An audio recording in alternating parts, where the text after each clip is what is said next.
Find the coordinate of the incentre of the triangle whose vertices are these. ठीक है ना, तुम्हें क्या दिया गया है, पेज में ऐसे दे दो,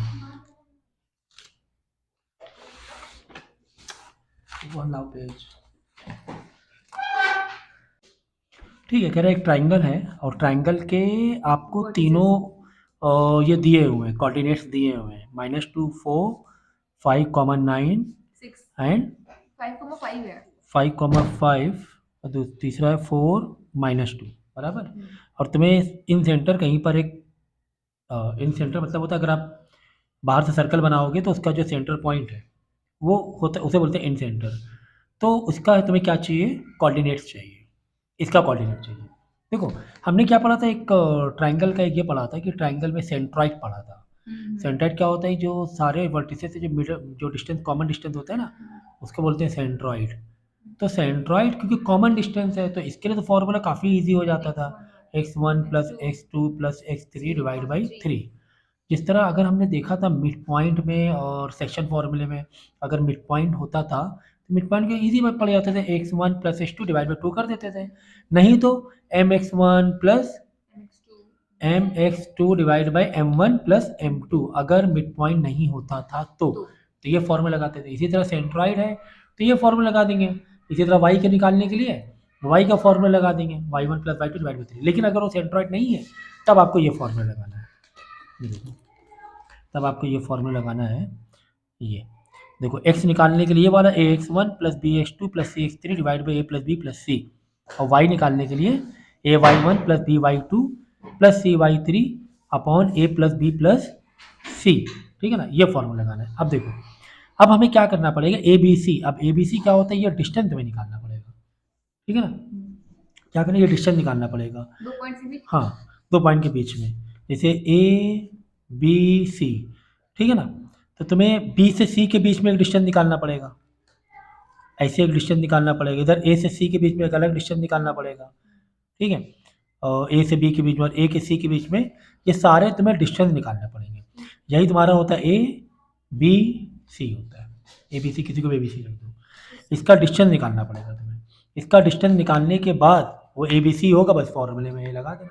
अब डिस्टेंस कैसे निकालो, डिस्टेंस फॉर्मूले से, इसमें क्या है, अरे h2 - x1 प्लस, हाँ ये वाला फॉर्मूला, ए बी सी मालूम पड़ गया। अब देखो ये तुम्हारा है x1, ये है x1 x2 x3, ये y1 y2 y3। ठीक है, ये जो 3 पॉइंट तुम्हें दिए गए हैं, ये x1 x2 x3 y1 y2 y3, किसी को भी ले लो, बराबर ना। तो तुम्हें x1, अब इस फॉर्मूले को तुम फोकस करो जरा सा, इस फॉर्मूले को तुम फोकस करो तो समझ में ज़्यादा आएगा। इस फॉर्मूले में क्या मांग रहा है, इस फॉर्मूले में मांग रहा है, एक तो ए बी सी मांग रहा है फॉर्मूला। ठीक है ना, अब ए बी सी मतलब ए बी सी जो होता है वो डिस्टेंस होता है, वो ट्राइंगल का जो साइड्स है ना, इसका डिस्टेंस, ये समझो ए, ये हो गया समझो बी, ये हो गया सी, तो ये डिस्टेंस फॉर्मूले से निकाल लेना। ठीक है, डिस्टेंस फॉर्मूला हमारा जो √(x2 - x1) का होल स्क्वायर प्लस y2 - तो इसी तरह तीनों का डिस्टेंस निकाल लेना। ठीक है, तो ए बी सी मिल जाएगा। अब ए के साथ x1 का मल्टीप्लाई करा दो, x1 ये वाला हो गया जो ए बी सी के जो कोऑर्डिनेट्स है ना, ए बी सी कोऑर्डिनेट्स है, तो x1 y1 x2 y2 x3 y3। तो a का मल्टीप्लाई x1 से प्लस b का मल्टीप्लाई x2 से प्लस c का मल्टीप्लाई x3 से divide by a + b + c।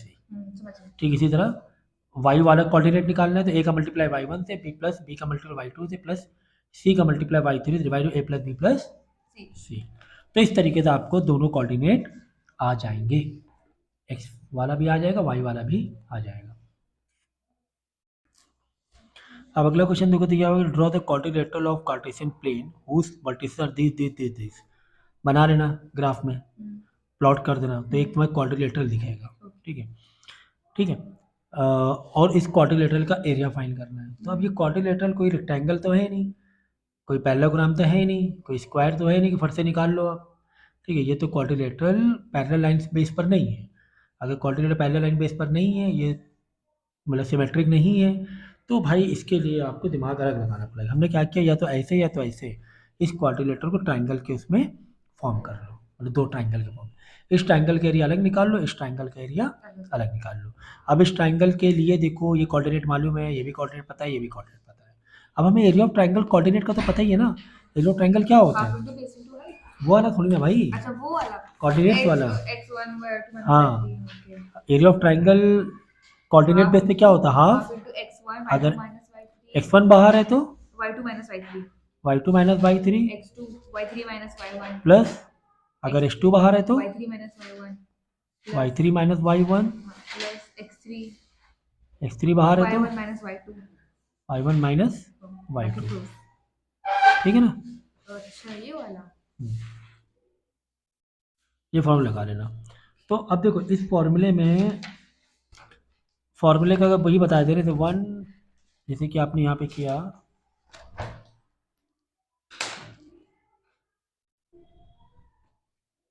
चलो y अंदर y कैसे रखे, समझो y वाला कन्फ्यूजन है, अगर है y1 लो, y2 लो, y3 लो, ऐसे ले लो। अगर अंदर y2 कन्फ्यूजन हो रही है, x1 x2 x3 तो पता ही है तुम्हें, पहले x1 लिख दो, बाद में x2, बाद में x3। अंदर वाले में देखो y2, बस ऐसे ऐसे जाओ सर्कल, क्लॉकवाइज जाओ। सर अगर x1 है फिर y2 रहेगा, x2 है y2। हाँ क्लॉकवाइज ले लो, क्लॉकवाइज, ऐसे क्लॉकवाइज ले लो।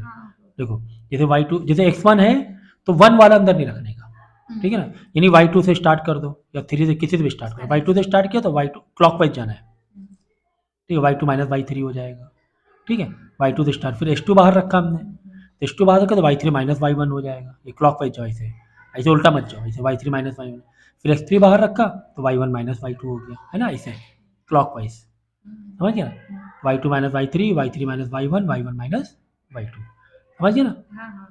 तो y2 से क्यों स्टार्ट किया, क्योंकि x1 है ना, तो y1 से नहीं कर सकते स्टार्ट, x1 है तो 1 वाला अंदर मत रखो, जो बाहर है, इसे 2 था, 2 बाहर है तो 2 अंदर नहीं आएगा।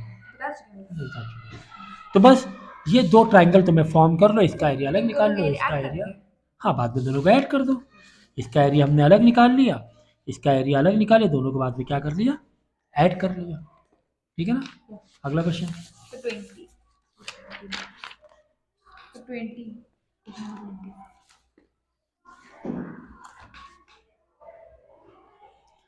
20 number question, if the coordinate of the point A and B, this and this, ये दो कोऑर्डिनेट्स हैं ए और बी के, find point P such that P A is equal to P B हो जाए, मतलब जो पी ए का जो डिस्टेंस है पी बी के बराबर,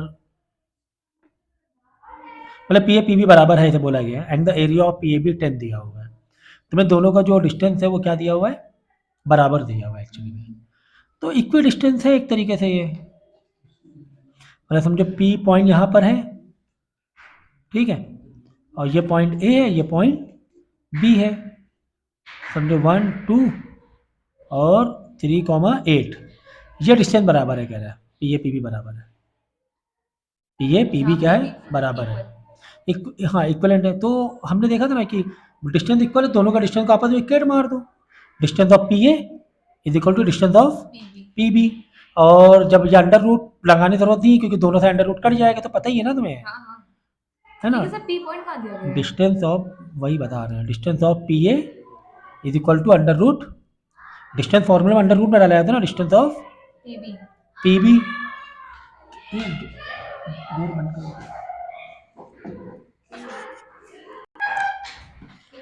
ठीक है ना।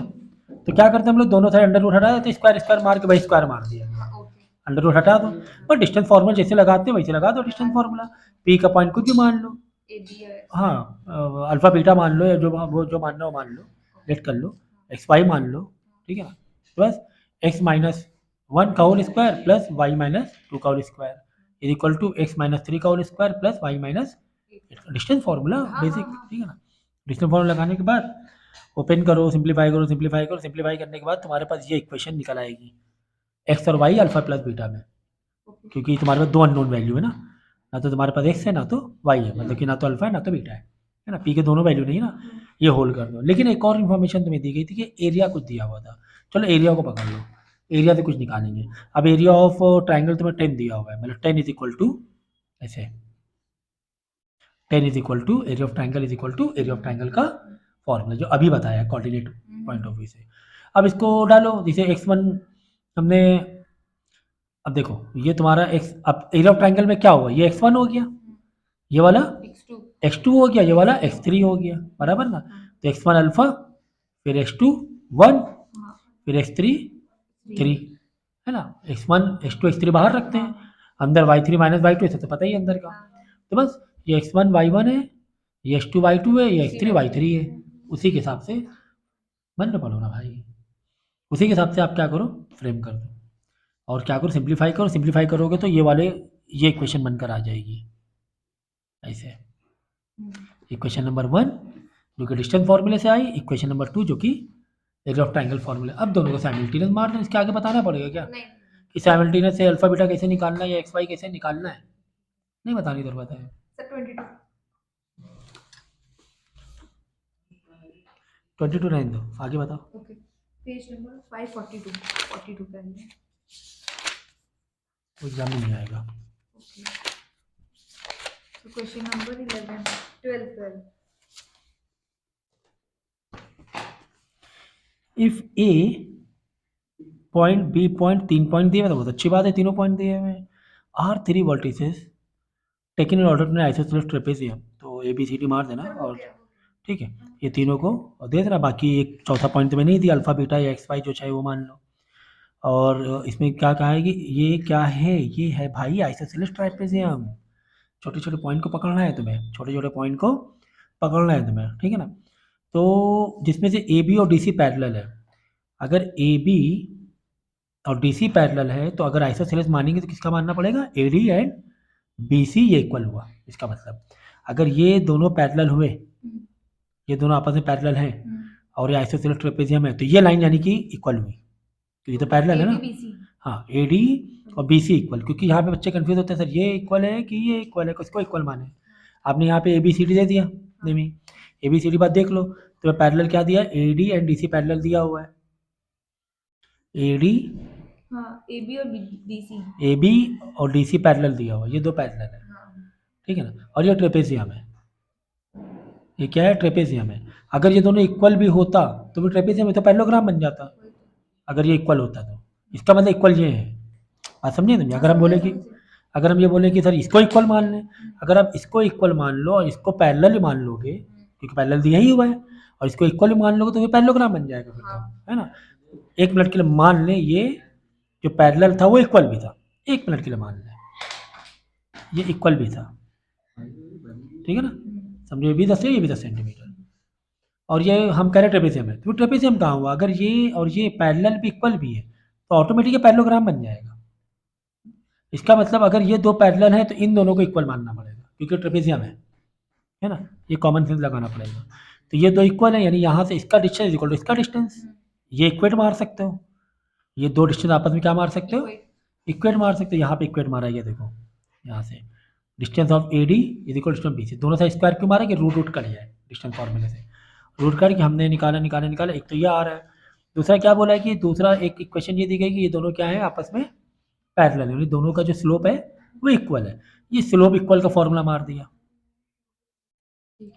y2 minus y1 x2 minus x1, और ये वाले का y3 माइनस ये वाला लेना, अलग ले लेना, ठीक है ना। सर यहाँ दो डायगोनल वाले फॉर्म से कर सकते हैं क्या? अगर यहाँ पे 1 ले रहे हो, y1 y2 y3, तो 3 4 ले लो, y3 minus y4 upon x3 minus x4, ये दोनों ये स्लोप है, इसका स्लोप इसका पैरेललोग्राम है, पैरेलल है ना लाइन, तो इसका स्लोप इक्वल है, समझिए ना। तो दिस माइनस दिस, ठीक है, y का y से माइनस अपॉन x का x से माइनस, यहाँ पे अपॉन, फिर ये वाले इक्वेशन में y का y के माइनस x से, है ना, स्लोप मार देना। अब नेमिंग अपने हिसाब से देना, तो इधर से एक इक्वेशन आके फंस जाएगी तुम्हारी, मतलब कि तुम्हें दो वेरिएबल नहीं पता है, एक इक्वेशन यहाँ पे आके अटकेगी और दूसरा तुम्हारा ये आइसोसेलेस मतलब डिस्टेंस फॉर्मूला लगा देना, इन दोनों इक्वेशन दिस, इसका डिस्टेंस इक्वल टू इसका डिस्टेंस, तो यहाँ पर भी एक इक्वेशन आके फंसेगी। ये देखो यहाँ पे क्वाड्रेटिक आके अटक रही है, यहाँ पे क्या आके अटक रही है, क्वाड्रेटिक आकर रुक रही है। तो यहाँ क्वाड्रेटिक जब आएगी तो यहाँ पे दो ये आ जाएंगे, अल्फा के दो आंसर आ जाएंगे। यहाँ पे क्वाड्रेटिक, हाँ यहाँ पे बीटा तुम्हारा खत्म हुआ जा रहा है, कैसे ख़त्म हो रहा है बीटा, क्योंकि बीटा की जगह हम क्या करें 7 माइनस अल्फ़ा डाले दे रहे हैं। बीटा यहाँ पे बीटा फर्स्ट मतलब बीटा तुम्हारा अननोन था, ये देखो ये बीटा था ना, अब बीटा की जगह हमने क्या डाल दिया 7 माइनस ए हाँ अल्फ़ा, जो ऊपर वाले इक्वेशन बीटा की वैल्यू मालूम थी, तो ये मैं बीटा की वैल्यू डाल दूँ, जिससे बीटा की टेंशन खत्म हो जाए, अल्फ़ा अल्फ़ा बचेगा, लेकिन अल्फ़ा के दो आंसर है 2,7। अब यहाँ बीटा निकालना, तो एक बार अल्फ़ा में एक आंसर डालो, बीटा का एक आंसर निकालो, एक बार अल्फ़ा का एक आंसर डालो, बीटा का आंसर निकालो, बीटा के दो आंसर निकल आएंगे, क्योंकि बीटा की वैल्यू तुम्हें दी गई ना, कितनी दी गई है 7 minus alpha, alpha quadratic equation में आ गया, तो अल्फ़ा की दो वैल्यू थी, तो एक बार अल्फ़ा की 2 वैल्यू डालना, बीटा कितना आ रहा है, एक बार अल्फ़ा की 7 वैल्यू डालना, देखना बीटा कितना आ रहा है। ठीक है, सो अगला क्वेश्चन हमारे पास है, so find the equation of the line through the point, find the equation of the line through the point, कोई एक लाइन है जो इस पॉइंट से होकर गुजर रही है, ठीक है ना, मेकिंग एन एंगल ऑफ, मतलब कोई एक लाइन है, ये एक पॉइंट है 0,2, वो इस ऐसे इस पॉइंट से होकर गुजर रही है, ऐसा बोला गया है, इसकी इक्वेशन बनानी है, making an angle of this with the positive x axis, ठीक है, पॉजिटिव एक्स एक्सिस मतलब अगर इसको एक्स एक्सिस में लेंगे हम लोग 0,2 है ना, ऐसे ले लें, एक्स का 0 वाई का ये वॉल्यूम यहाँ से आ रही है आवाज 2, एक्स का 0 वाई का 2, ठीक है ना, ये ले लिए, खैर तो तुम्हारा कुछ ऐसे एंगल बन रहा है ऐसे, ठीक है, with the positive excessive angle, find the equation of the parallel to its and crossing the y axes at the distance of 2 unit below, ऐसा बोला गया, मतलब इसी का पैरेलल का एक लाइन तुम्हें बनानी है,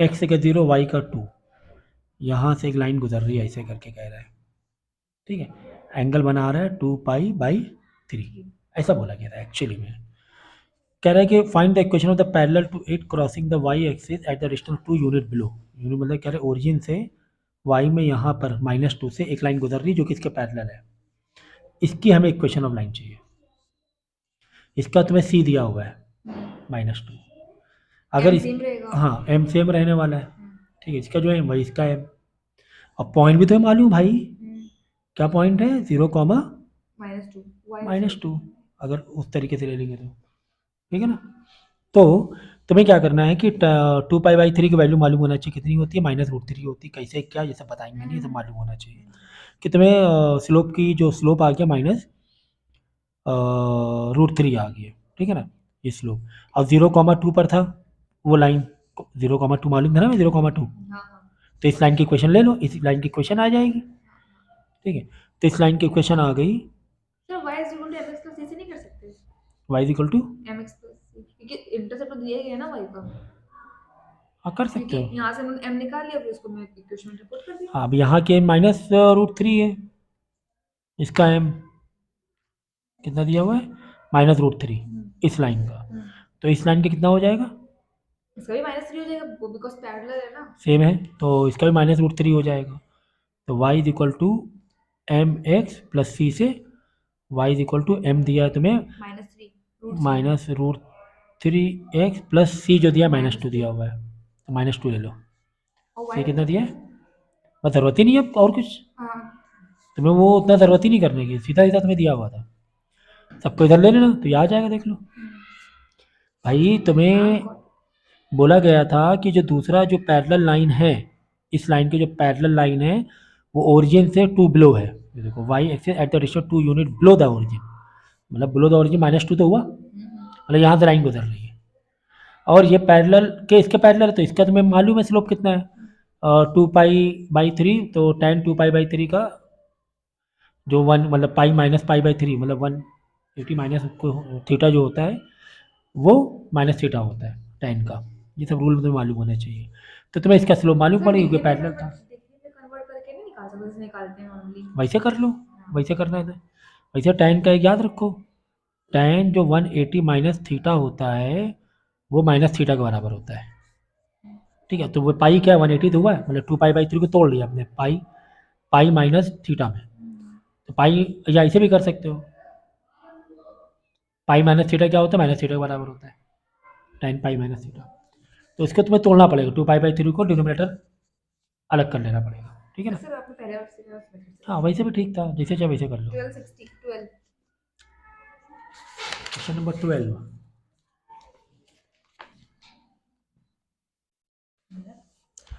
The perpendicular from the origin of the line this meet the point this, find the values of m and c। तो बहुत इजी है। कह रहे हैं perpendicular from the origin, origin से लेकर आओ परपेंडिकुलर इस लाइन में एम एक्स प्लस सी पर, लाए परपेंडिकुलर, ठीक है ना। Find the values of M and, और वो जो लाइन है वो Y equal M X plus C है। कह रहे एम और सी की लाइन ये पता करो। भाई ये 0 0 है, पॉइंट ये है -1/2, ठीक है ना। इसके परपेंडिकुलर लाइन है ये। हाँ इसके परपेंडिकुलर है 0 से -1/2, ठीक है ना। तो इसका स्लोप मालूम पड़ जाएगा, और एन का स्लोप क्या है। वो इसके हाँ परपेंडिकुलर। अब ये परपेंडिकुलर नहीं, स्लोप हमेशा एक्स से लिया जाता है। नहीं ये तो इन दो लाइन का है स्लोप, हाँ परपेंडिकुलर इन दो लाइन के लिए, ये जो है ना इस दो लाइन के लिए है ना परपेंडिकुलर। हाँ लेकिन एक्चुअल में ये स्लोप थोड़ी ना है, स्लोप तो एक्स से देखा जाता है, यहाँ पे एक्स है ना, हाँ हाँ। ये एक्स, तो 0,01,2 से कुछ लोग नहीं निकाल सकते हैं। वही तो निकाला है। वही तो क्या है? हाँ y2 - y1 upon h2 - h1 slope निकाल लिया। तो -2 स्लोप आ गया इस लाइन का, हाँ इसका -2 आ गया, हाँ इसका जब -2 है क्योंकि इसके परपेंडिकुलर है, हाँ तो इसका रेशियो two। 1/2 हो जाएगा। हाँ बराबर। साइन चेंज करके हाँ रेसिप्रोकल कर देना। तो इस लाइन का आ गया 1/2, एम आ गया हाँ 1/2, तो एम 1/2 देखो आ गया यहाँ पे, बराबर। फिर अब तुम्हें क्या निकालना है, सी। सी निकालना है। अब सी निकालने क्या, देखो ये लाइन तुम्हें दी गई है ना, x1 y1 दिया हुआ है। हाँ तो 2 हो जाएगा क्या? अरे भाई y equal M X plus C डालो ना, बात समझो, हमें सी निकालना है ना। जी तुम्हें y और x दिया हुआ है ना माइनस में, क्योंकि इसी लाइन का तो पार्ट है ये। हाँ ये जो हाँ पॉइंट इस लाइन का ही पार्ट है ना, वो तो ओके अभी वो इस सी लाइन का निकाल पार्ट लेंगे, हुआ। सी को सब्स्टिट्यूट कर देंगे। हाँ देखो ये दोनों पॉइंट एक दूसरे के इंटरसेक्ट है, दोनों एक दूसरे के लिए पॉइंट है वो। तो समझो y में तुम्हारा 2 हुआ और x में -1 -1, और m तुम निकाल चुके हो। हाफ है किस लाइन के लिए निकाल रहे हो, इस लाइन ए और बी। नहीं इसके लिए निकाल रहे हो, अरे वो सी निकालने के लिए y equal M X plus C इस लाइन के लिए निकाल रहे हो। हाँ हाँ तो यहाँ पे स्लोप तुम्हें क्या लेना पड़ेगा 1/2, क्योंकि इस लाइन का स्लोप कितना आया था 1/2, इसका -2 इसका 1/2, तो m में 1/2 डालना, y x में मालूम ही है, सी निकाल लेना। फिर हो गया 16 घर किस If the line joining this point and this point is rotated about a in anti-clockwise, ठीक है, if the line joining this तो and ऐसे this, क्वेश्चन आएंगे। पहले 2 पॉइंट बना, तुम्हें 2 पॉइंट, हाँ इजी भी है, ठीक है, आते तो नहीं है खैर ऐसे, लेकिन इजी है, लेकिन ऐसे आते नहीं है। ठीक है, तुम्हें क्या करना है, पहले 2 पॉइंट बना लेना है, A2031, तो ये हुआ 2031, मतलब इससे लाइन जा रही है, बराबर है, ठीक है। कह रहा रोटेट किया उसने एंटी क्लॉकवाइज, एंटी ऐसे ऐसे रोटेट, कितना रोटेट किया है 15 डिग्री। तो फिर ये जो पॉइंट है ना, कहाँ से, यहाँ से रोटेट हुई, ये रोटेशनल पॉइंट है, तो पॉइंट इधर आ गया 15 डिग्री, ठीक है ना। Find the equation of the line of the new position. अब इसकी तुम्हें इसकी इक्वेशन निकालना है भाई, पहले इसकी इक्वेशन देखो, अब इस ईजी है भाई। तो क्या करो मालूम, पहले इसका है ना, इसकी ये निकाल लो, एंगल निकाल लो। हमें एक्चुअली क्या चाहिए, सी के लिए क्या चाहिए, सी के लिए पॉइंट तो है 2,0, 2,0 है, एम मिल जाए तो काम बन जाए, एम मिल जाए तो काम बन जाए। तो फिर हम क्या करेंगे, ये वाला एंगल पहले निकाल लो इस लाइन से, प्लस 15 डिग्री कर देना, क्या जा रहा है भाई आपका, इसका स्लोप निकाल लो ना इस लाइन का, प्लस 15 डिग्री कर देना। ये कैसे निकालो, क्या तुम्हें 2 पॉइंट दिए तो हैं, y2 - y1 upon h2 - x1, है ना, 1 - 0 अपॉन 3 - 2। तो उसको पहले क्या करना, पहले पहले तुम्हारे पास एक एंगल की वैल्यू मिलेगी, बाद में उसको कन्वर्ट करना तुम एंगल में, प्लस 15 डिग्री करना। सर रेडियन को तो कर लेते हैं ऐसे। वही ना, स्लोप मिलेगा ना तुम्हें यहाँ से, तो सर स्लोप तो मिल जाएगा, लेकिन उसको तो इसको एंगल में कन्वर्ट कर लेना, उसमें क्या दिक्कत है तुम्हें, ठीक है ना। तो कितना मिला स्लोप, √3 मिला ना, हाँ तो √3 क्या होता है, नहीं √45 मिला है, एंगल 1 मिला है एक्चुअली में, क्या मिला है 1, ठीक है ना, मतलब कि हाँ tan 1 tan 45 हाँ, tan 45 y2 - y1 और ये वाली लाइन का मिला है 45 डिग्री, हाँ समझ गए ठीक समझ है। गए। तो इस लाइन क्या हुआ 60 डिग्री हो गया, हाँ, 60 डिग्री मतलब √3 हो गया, बस तुम्हें ये मिल गया है √3, ये नई वाली लाइन का। सर क्वेश्चन अब मेन यहाँ पे हाँ। है, अगर यहाँ पे 1 की जगह कुछ रैंडम वैल्यू जैसे 25 या फिर कुछ 2 3 4 ऐसे वैसे नहीं होती, नहीं आएगी। नहीं वैसे नहीं आएगी, ठीक है। कैलकुलेटर तो अलाउड है तुम्हें, तो कर ही लोगे, वैसे ऐसा नहीं आएगा। तो डेसिमल्स में आएगी ना वरना। वैसे नहीं आएगा, ठीक है, वो तुम्हारा जो ट्रिग्नोमेट्रिक बेसिक टेबल है उसी से आएगा, ओके ठीक है। तो ये वाला आया था 45 डिग्री, 45, प्लस 15 हाँ पहले मतलब ये वाला आया था 1 स्लोप, 1 का मतलब tan 45 डिग्री, 45 डिग्री से हम लोग किस में चले गए प्लस 15 60 डिग्री, 60 डिग्री मतलब होता है √3। अब 2,0 x1 y1 मालूम है, √3 भी मालूम है, तो क्या ही दिक्कत है। अब देखो यहाँ पे find the equation of the bisector of A of triangle A B C निकाला, ट्राइंगल बनाया, और ए बी सी के पॉइंट भी दिए हुए थे, तो बहुत अच्छी बात है भाई, पॉइंट दिए हुए हैं, ठीक है ना। तो ए बी सी के पॉइंट भी तुम्हें दिए हुए हैं, और इसके बाइसेक्टर निकालो, ये एंगल बराबर है ऐसा बोल के बाइसेक्टर निकाला, एंगल बाइसेक्टर ऑफ एंगल है, लाइन का बाइसेक्टर नहीं एंगल का। और तुम्हें जो एंगल का बाइसेक्टर है तुमने निकाला है, सामने की तरफ गई लाइन, इस लाइन का तुम्हें इक्वेशन निकालनी है, ठीक है ना। तो इसके लिए तुम्हें क्या करना पड़ेगा, तुम्हारे पास एक एक्चुअली एक फॉर्मूला है इसको ये करने का। एंगल ऑफ बाइसेक्टर हम लोग मिड पॉइंट का फॉर्मूला नहीं लगा सकते? तो ये मिड पॉइंट कहाँ है, एंगल का बाइसेक्टर है ना, साइड का बाइसेक्टर थोड़ी ना है, हाँ वही, इस लाइन को बाइसेक्ट नहीं कर रहे हो। हाँ तो तुम्हें ये एम मालूम ही नहीं है, अगर यहाँ के एम मालूम हो तो तुम हाँ तो फिर वो निकाल सकते हो आगे का, M और सब कुछ। हाँ ठीक है ना। तो तुम्हें ये दिया, तुम्हें इसके लिए क्या करना पड़े, पहले ये डिस्टेंस निकाल लो, ये डिस्टेंस निकाल लो तुम्हें, हाँ तो मैं ये कह रहा हूँ तुम्हारे पास एक इसका एक फॉर्मूला होता है, देखो ये जो फॉर्मूला है ये वाला है, अगर कोई लाइन बाइसेक्ट कर रही है, एंगल को बाइसेक्ट कर रही है, कोई लाइन किसी ट्राइंगल के वर्टिसेस किसी एक पॉइंट से निकल के एंगल को क्या करी बाइसेक्ट कर रही है, तो इसका एक रेशियो निकल आता है, क्या रेशियो निकल आता है, तो ये रेशियो आ जाता है, क्या ratio, B D upon D C, मतलब जो लाइन जो बाइसेक्टर आया जिस लाइन पर उसका ratio B D upon D C किसके बराबर हो जाता है, अपोजिट दो लाइन के, ए बी अपॉन ए सी।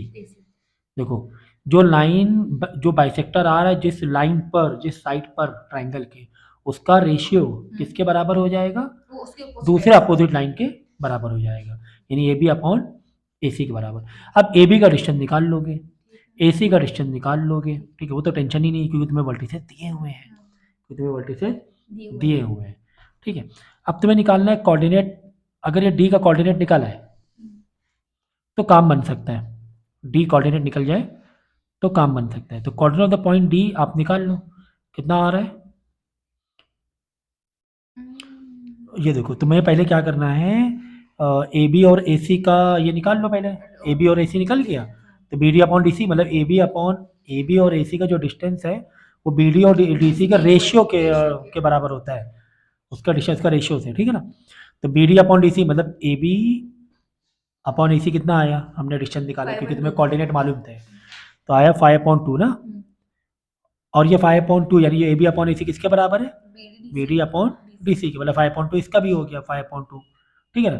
तो 5/2 का मतलब क्या हुआ, ये 5/2 डिस्टेंस नहीं है, ये इसका रेशियो है, यानी कि m1 m1 5 B D m2 2। अभी तुम्हें m1 m2 मालूम है तो सेक्शन फॉर्मूले से क्या निकालो, डी डी, हाँ पी एक्स पी वाई निकाल लो, हम लोग डी एक्स डी वाई तुम्हें निकालना है डिस्टेंस फॉर्मूले से, हाँ डी एक्स का फॉर्मूला m1 का मल्टीप्लाई x2 से प्लस m2 का मल्टीप्लाई x1 से अपॉन m1 प्लस m2, तो m1 m2 ही निकाला है हमने जो B D upon D C निकाला है, बाकी तुम्हें ये मालूम ही है, x1 और x2 तुम्हें मालूम ही है, ठीक है ना। डी इसी तरह डी वाई निकाल लेना, ये दोनों, हाँ ये दोनों पॉइंट मिल गए तुम्हें, डी के मतलब पॉइंट मिल गए तुम्हें, ठीक है ना। तो 2 पॉइंट फॉर्मूला से निकाल देंगे लाइन, हाँ देखो टी 10/7 और ये निकल गया। अब इसका स्लोप भी चाहिए फिर तुम्हें क्योंकि इक्वेशन लाइन बनाना है, अब ये 2 पॉइंट मालूम है तुम्हें, ये 2 पॉइंट ही मालूम है, तो y2 minus y1 upon h2 slope भी निकाल लेना, बाद में इक्वेशन ऑफ लाइन बना लेना, ठीक है ना, इक्वेशन ऑफ लाइन बना लेना, 19 ठीक है, y is equal to mx plus, नहीं y उससे निकालो y2 माइनस y1 वाले से, ठीक है ना, क्योंकि तुम्हें c नहीं मालूम है ना इसमें, इज इक्वल टू यहाँ पे m निकल गया y2 इन दोनों से, y2 minus y1 upon h2 m निकल गया समझो, यहाँ पे x माइनस x1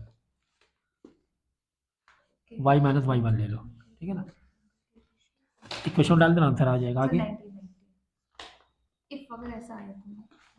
इस टाइप क्वेश्चन आते तो नहीं है, खैर वैसे मुझे पसंद नहीं है ये question। इजी भी है, लेकिन कह रहा है कि एक ray of light passing through point this, एक रे ऑफ लाइट है, रिफ्लेक्ट ऑन एक्स एक्सिस से रिफ्लेक्ट कर रही है, रिफ्लेक्शन रहेगा, अगर मिरर है रिफ्लेक्ट करेगा तो सेम एंगल पे रिफ्लेक्ट कर जाएगा, ठीक है ना। तो ये 1 2 में आ रहा है, एक्स में गया, एक्स में टकराया, तो एक्स में टकराया मतलब एक्स का समथिंग वाई का 0, तो ये जो पॉइंट है एक्स कॉमा 0 हो गया, एक्स में टकरा रहा है ना, एक्स कॉमा 0 हो गया, हाँ, ठीक है।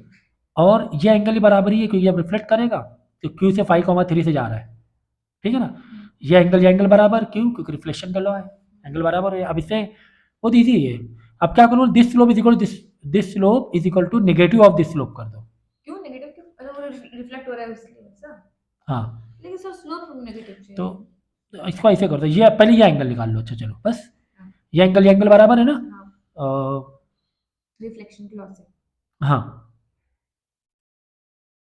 ऐसा नहीं आएगा इतना बड़ा concept. Slope of A P negative ले लो, क्योंकि देखो ऐसे ही जाएगा ये, बस ये देखो ये बोला slope of A P is equal minus slope of A Q, क्योंकि रिफ्लेक्ट हुई ना अपोजिट डायरेक्शन में, तो अपोजिट डायरेक्शन में जब क्योंकि कोई भी रिफ्लेक्शन होगा अपोजिट डायरेक्शन में होगा, तो स्लोप क्या हो जाती है, नेगेटिव हो जाती है, स्लोप क्या हो जाएगी, नेगेटिव, नेगेटिव। तो बस यही formula, slope of A P is equal to minus slope of A Q. अब इसका स्लोप कैसे निकलेगा, वही फॉर्मूले से, हाँ फॉर्मूले से, एक्स y2 माइनस, y2 हाँ 0 minus 2 upon x minus 1 is equal to 0 minus 3 upon x minus 5, y2 minus y1। तो यहाँ पे दोनों में एक्स फंसेगा तो एक्स निकल आएगा फिर, है ना। देखो पहले के लिए y2 यानी 0 माइनस 2, ये वाला y2 minus y1 x minus 1 is equal to minus का, अब इधर वाले ले लो y2 0 minus 3 upon x minus 5 बराबर। अब पूरे में तुम्हें क्या नहीं मालूम है, एक्स निकाल लेना, ठीक है ना। तो एक कॉमन लॉजिक लगा के ये चलना कि इसका जो स्लोप रहेगा नेगेटिव ऑफ इसका स्लोप रहेगा, क्योंकि स्मूथ मिरर है और अपोजिट डायरेक्शन में हो रहा है। आगे 554 क्वेश्चन नंबर 3, ये वाला छोड़ो और आगे 7,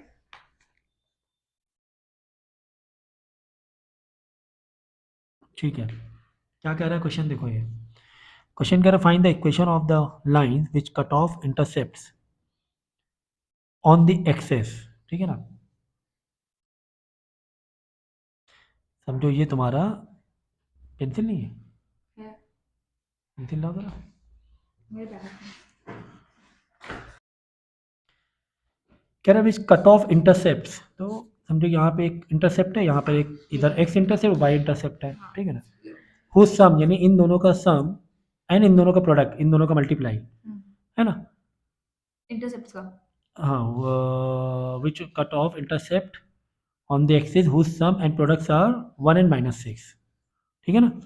समझो कि एक है a A, plus b is 1 and a into b is -6। हाँ ऐसे इनका इंटरसेप्ट कह रहे हैं ना, कह रहे हैं इंटरसेप्ट का जब सम करेंगे पर एक तो जीरो रहेगा ना, एक ही एक जो कोऑर्डिनेट बचेगा वही, 0 कम आएगा और हाँ मतलब a प्लस बी, यहाँ पर कट हुआ समझो माइनस, समझो प्लस के 3 पे, यहाँ पे समझो हुआ 4 पे, तो वैसा 3 + 4, 3 + 4 7, 3 × 4 12 ऐसे बोला गया।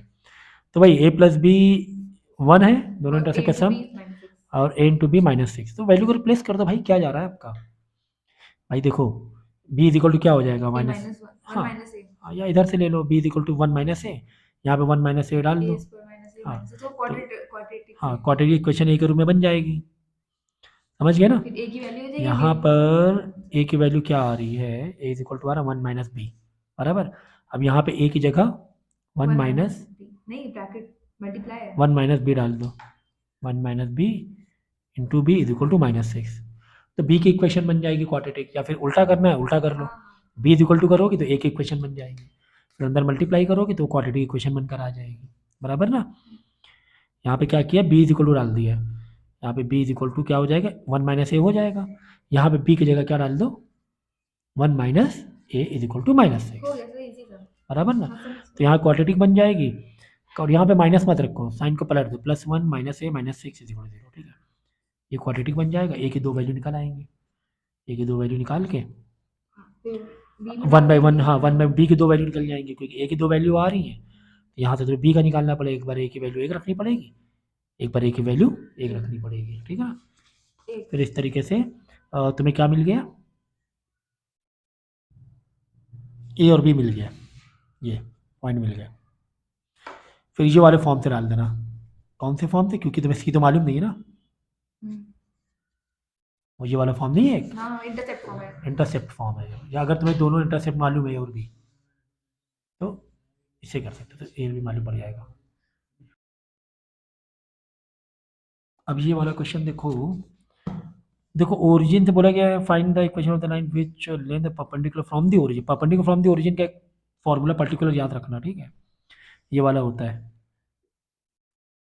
कब, जब ये भी एक इक्वेशन ऑफ लाइन का फॉर्मूला है कि सर कब ये यूज होता है, कट करते हैं, नहीं आएगा, नहीं ये बोल नहीं आएगा, पैरामीट्रिक फॉर्म है ना ये, हाँ। हाँ पैरामीट्रिक फॉर्म है सब। इस क्वेश्चन में पता करना है find the angle between line this and this, okay. इन दोनों के बीच इन दो लाइन के बीच का एंगल पता करना है। तो x-2 लाइन तो आपको पता ही है भाई, x-2 मतलब x is equal to 2। x-2 का मतलब क्या हुआ, x is equal to, x में 2 में जाओ, y के पैरेलल मार दो, x के 2 में गए, y के पैरेलल मार दिए, है ना, ये हो गया। और दूसरी लाइन एक ये दी हुई है, ठीक है। तो एक लाइन इसे तुमने रैंडमली ले लिया, बराबर, ये लाइन, हाँ वैसे भी लगा सकते थे। सुनो, अब यहाँ पे तुम्हें ये एंगल पता करना है, इस लाइन के बीच का एंगल, अरे बहुत ईजी है। आप क्या करो मालूम है, अगर इस लाइन का एंगल पता कर लो, क्योंकि इस लाइन की तुम्हें इक्वेशन दी गई है, कितनी दी गई, x प्लस √3y माइनस 5, बराबर। यहाँ से क्या m निकाल लो, सबको उधर बेच के क्या निकाल लोगे, m निकाल लोगे, तो ये वाला एंगल तुम्हें पता चल गया। उस m को स्लोप को एंगुलर फॉर्म में कन्वर्ट कर लेना, ठीक है। ये मालूम पड़ जाएगा, ये मालूम पड़ जाएगा, तो और ये वाला पता है 90 है, ये मालूम पड़ गया, तो 180 से माइनस करना, तो ये मालूम पड़ जाएगा। जब ये दो तो मालूम है, ट्राइंगल के 180 वाले से इन दोनों का प्लस माइनस करना, ये वाला मालूम पड़ जाएगा। तो यही एंगल पता करना था। अब एंगुलर वैल्यू पता करना है कि स्लोप, तो एंगल की वैल्यू को स्लोप में कन्वर्ट कर लेना बाद में, बराबर, ऐसे दिया हुआ था।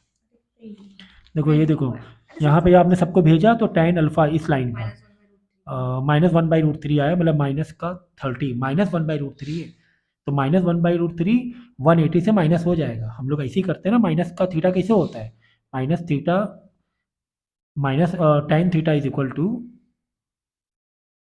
क्या होता है, minus tan theta equal 180 minus theta होता है कि नहीं होता है, tan 180 माइनस थीटा। तो ये समझो माइनस tan थीटा तुम्हारा आ रहा है, ठीक है ना, और तुम्हें थीटा में जाना है, तो थीटा कितना आ जाएगा, 150 आ जाएगा, बराबर। तो उस तरीके से ये कर लेना तुम, क्योंकि माइनस में एंगल आ रहा है तुम्हारा, तो माइनस थीटा क्या होता है, 180 माइनस करके आंसर होता है उसका पॉजिटिव थीटा, ठीक है ना। tan जो थीटा निकलेगा, हाँ 180 माइनस थीटा करके निकल जाएगा, 180 माइनस 30, ठीक है ना, 150 आ जाएगा। ये 150, बाजू वाला 30 प्लस 90 120, तो ये वाला वापस 60 आ जाएगा। 60 मतलब √3 होता है। और आगे 21 सर, यहाँ तो उल्टा हो गया।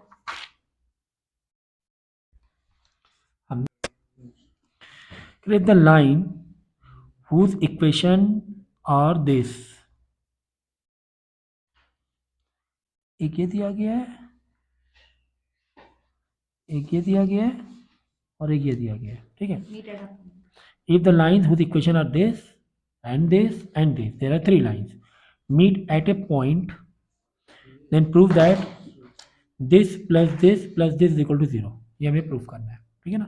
अगर ये तीनों लाइन कहाँ मीट कर रही है, एक पॉइंट पे मीट कर रही है, ठीक है ना, ये करना है। तो ये 3 लाइन तुम्हें दे दी गई, 1 2 3, तीनों लाइन तुम्हें दे दी गई, एक तरीके से 3 इक्वेशन दे दी गई। तो अब ये तीनों को तुम्हें क्या करो, सॉल्व करो। सॉल्विंग 1 × 7, इन दोनों को 2 को सॉल्व करो, फिर 2 इन दोनों को अलग करो, इन तीनों को अलग करो, ठीक है। तो solving 1 × simultaneously by cross multiply. अब इसको क्रॉस मल्टीप्लिकेशन वाले मेथड में पता होगा, नहीं तो अगर क्रॉस नहीं मालूम है तुम्हें, तो अब देखो नॉर्मल तरीके से करते हैं। एक्स वाई तुम्हारा 2 वेरिएबल है, m1 और c1 तो तुम्हारा कांस्टेंट वैल्यूज है, m1 c1 कांस्टेंट है, एक्स वाई 2 वेरिएबल है तुम्हारे पास, ठीक है ना। तो ये 2 वेरिएबल समझो, x1 ये x2 है, y1 y, मतलब ये x और y है, not x1 x2, sorry, x x है, y y है, लेकिन ये m1 है m2। तो जब तुम करोगे तो ये रिड्यूस थोड़ी हो, क्योंकि तुम्हें वैल्यू मालूम कहाँ है, होगा नहीं, इसीलिए इसको क्रॉस मल्टीप्लाई से एक इक्वेशन को बनाने की कोशिश की गई है। साइमल्टेनियस में क्रॉस मल्टीप्लाई नहीं मालूम है, नहीं x upon C2 plus C, हाँ नहीं पता सर, नहीं मैंने कभी क्रॉस मल्टीप्लाई का फॉर्मूला